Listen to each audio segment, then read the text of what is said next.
Welcome back to our channel NCGC. मैं सैयद तकी हसन नियाजी एक बार फिर आपका स्वागत करता हूं अपने चैनल एनसीजीसी में। जैसे कि आप जानते हैं हम सल्तनत पीरियड पर एक सीरीज़ चला रहे हैं। उसी सीरीज़ की आखिरी वीडियो आज लेके आया हूं जो है लोधी डायनेस्टी के ऊपर। इससे पहले हमने 5 वीडियो बनाएंगे 4 पार्ट्स में। तो मेरी आपसे रिक्वेस्ट है कि एक बार इसको समझने से पहले पिछली वीडियोस पर आप देख लें तो ये अच्छे से समझ में आएगी। तो शुरू करते हैं लोधी डायनेस्टी। लोधी डायनेस्टी हिंदुस्तान में अफगानियों का पहला रूल था। इससे पहले जितनी डायनेस्टीज सल्तनत पीरियड में आई वो सब तुर्क थे। अब तुर्क के बाद अफगान आते हैं और सबसे पहले आक्रमण करने वाले याद रखिएगा वो अरब से थे। तो अब सवाल ये बनता है कि फर्स्ट अफगान रूलर कौन है। तो फर्स्ट अफगान रूलर लोधीज हैं और लोधीज के बाद जो सेकंड अफगान रूलर्स आएंगे वो सूरी आएंगे जो 1540 में आएंगे। शेरशाह सूरी हुमायूं को हराएंगे और नई डायनेस्टी इस्टेब्लिश करेंगे।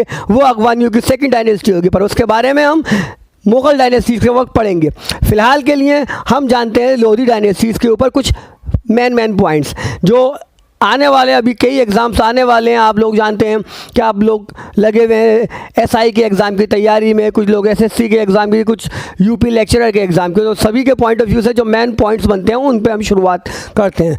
तो ये एक रूलर बहलोल लोधी दिल्ली डायनेस्टी का एक अकेला रूलर जिसने सबसे लंबे टाइम तक हुकूमत की 38 ईयर्स। अगर पूछ ले कि दिल्ली सल्तनत का वो कौन सा सुल्तान है जिसने सबसे लंबे समय तक हुकूमत की, तो वह बहलोल लोधी थे।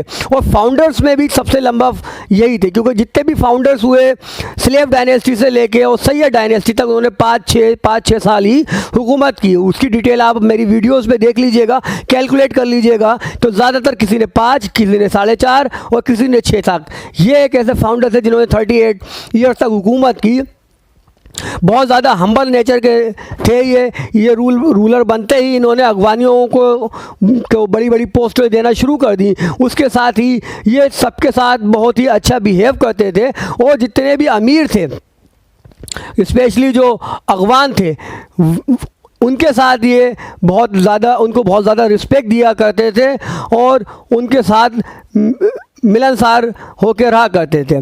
तो अब बात करते हैं इनके और कुछ पॉइंट्स की। जैसे आप जानते हैं मैंने पहली वीडियो में बताया कि मोहम्मद शाह जो सैयद डायनेस्टी के एक रूलर थे, उनकी इन्होंने एक बार जान बचाई थी एक जगह विद्रोह में की वक्त। तो उसके बाद से ये उनको अपना बेटा कहते थे और उन्हें एक टाइटल दिया था खाने खाना। अगर सवाल आ जाए खाने खाना का टाइटल लोधी डायनेस्टी में किसका था, तो बहलोल लोधी का था। या किसने दिया था, तो मोहम्मद शाह ने दिया था जो सैयद डायनेस्टी के थे या सैयद वंश से थे।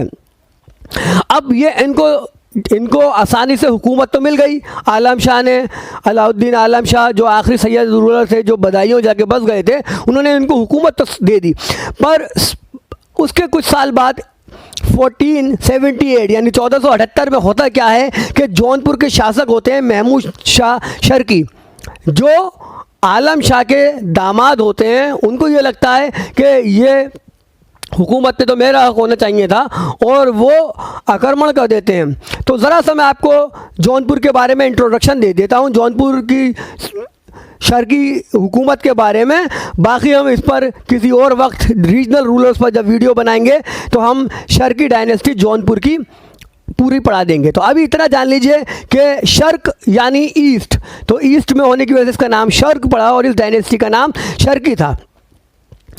मलिक सरवर नाम का एक गवर्नर जौनपुर का जो फिरोज शाह तुगलक बनाते हैं। कब बनाते हैं? 1388 में 1388 में फिरोज शाह तुगलक, चाहे अपनी कॉपीज़ पे नोट कर लीजिएगा, फिरोज शाह तुगलक बना देते हैं जौनपुर का गवर्नर मलिक सरवर को। उसके बाद जब तुगलक डायनेस्टी का फॉल होने लगता है, उनका पतन होने लगता है, तो 1394 ईस्वी को ये अपने आप को इंडिपेंडेंट डिक्लेयर कर देते हैं और शर्की रूल वहाँ चलने लगता है। अब ये 1394 में किसका रूल था? कमेंट्स बॉक्स में बताइएगा कौन से वो तुगलक रूलर थे जिनका रूल चल रहा था, जिसके टाइम में तैमूर का आक्रमण भी होगा 4 साल बाद। तो इस टाइम तैमूर के आक्रमण से पहले ही जौनपुर इंडिपेंडेंट हो जाता है, एक आज़ाद राज्य बन जाता है। इसी के एक शासक थे जिनका नाम था मोहम्मद शाह शर्की। ये आक्रमण कर देते हैं, पर आए थे दिल्ली को जीतने के लिए, जौनपुर को भी इनको हारना पड़ता है और जौनपुर एक बार फिर से दिल्ली सल्तनत का हिस्सा बन जाता है। हाँ, अब बहलोल लोधी से एक पॉइंट और बनता है, इन्होंने बहलोली क्वाइन भी चला है। तो इतने पॉइंट इनसे इम्पॉर्टेंट होते हैं, ये नोट कर लीजिए, स्क्रीनशॉट ले लीजिए। उसके बाद इनके बेटे का जिक्र करेंगे जिनका नाम है सिकंदर लोधी।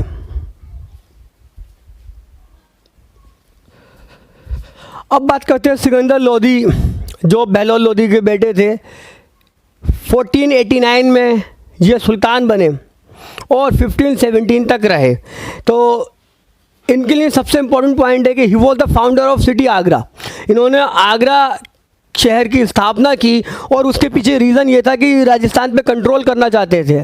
तो दिल्ली से रहते तो वो इनके लिए मुश्किल पड़ रहा था राजस्थान पे कंट्रोल करना, इसलिए इन्होंने आगरे कैपिटल शिफ्ट करी। तो क्वेश्चन आता है कि किसने राजधानी दिल्ली से आगरा स्थानांतरित की? तो दिल्ली से आगरा स्थानांतरित करने वाले सिकंदर लोधी थे। अब सिकंदर लोधी के लिए कहा जाता है कि ये एक पोएट भी थे।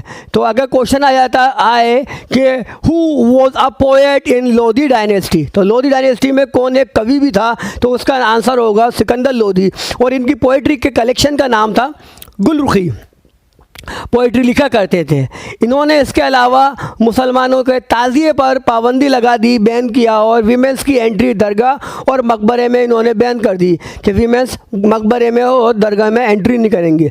इसके अलावा इन्होंने मस्जिद में एजुकेशन के लिए लोगों को प्रमोट किया कि मस्जिद के अंदर मदरसे खोले जाएं, हर मस्जिद में एक मदरसा खोला जाए ताकि वहाँ पर इबादत के साथ साथ तालीम को भी बढ़ावा दिया जाए। इसके अलावा इन्होंने एक लैंड मेजरमेंट स्केल भी बनाया जिसका नाम था गज़े सिकंदरी। तो अगर इस तरीके से ना पूछते हुए, नाम ना देके पूछ ले कि लोधीज़ में कौन था जिसने एक स्केल बनाया, एक पैमाना बनाया, तो वो भी सिकंदर लोधी था। और इन्होंने ज्वालामुखी टेम्पल नागरकोट का डिस्ट्रॉय किया। तो ये सारे मेन पॉइंट हैं लोधीज़ में सिकंदर लोधी से। सिकंदर लोधीज़ के बारे में इतने ही पॉइंट्स काफ़ी हैं। इसके बाद लास्ट लोधी रूलर आएंगे जिनका नाम है इब्राहिम लोधी। तो उनके बारे में पढ़ने से पहले एक बार इसका स्क्रीनशॉट ले लीजिए, फिर हम आगे बढ़ते हैं। तो अब बात करते हैं आखिरी लोधी रूलर जिनका नाम है इब्राहिम लोधी।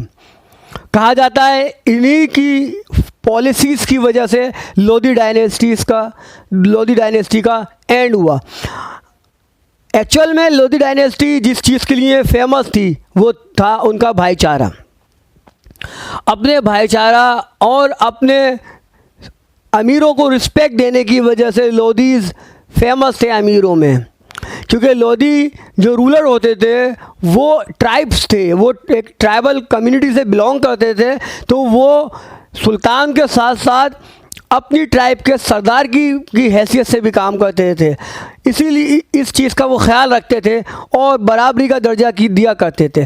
पर इब्राहिम लोधी ने उस चीज़ को नहीं दिया और जिसकी वजह से इनकी डायनेस्टी ख़त्म हो गई। इब्राहिम लोधी ने आज जब ये बने तो इनके फादर ने, इनके पिता ने, इनके भाई जलाल ख़ान को जौनपुर का सुल्तान बना दिया था। इन्होंने जलाल ख़ान को मार के जौनपुर को फिर दिल्ली में मिला लिया। यानी कि अब जिस चीज़ के लिए अगवान जाने जाते थे भाईचारे के लिए वो नहीं रहा। यही वजह थी कि राणा सांगा और दौलत खान जो इनके चचा होते थे, इन्होंने मिलकर इनवाइट किया बाबर को। ये जानते थे कि बाबर जो है, ये लोग जानते थे कि बाबर वंशज है किसका? तैमूर का। फादर की तरफ से तैमूर का और मदर की तरफ से चंगेज़ ख़ान का।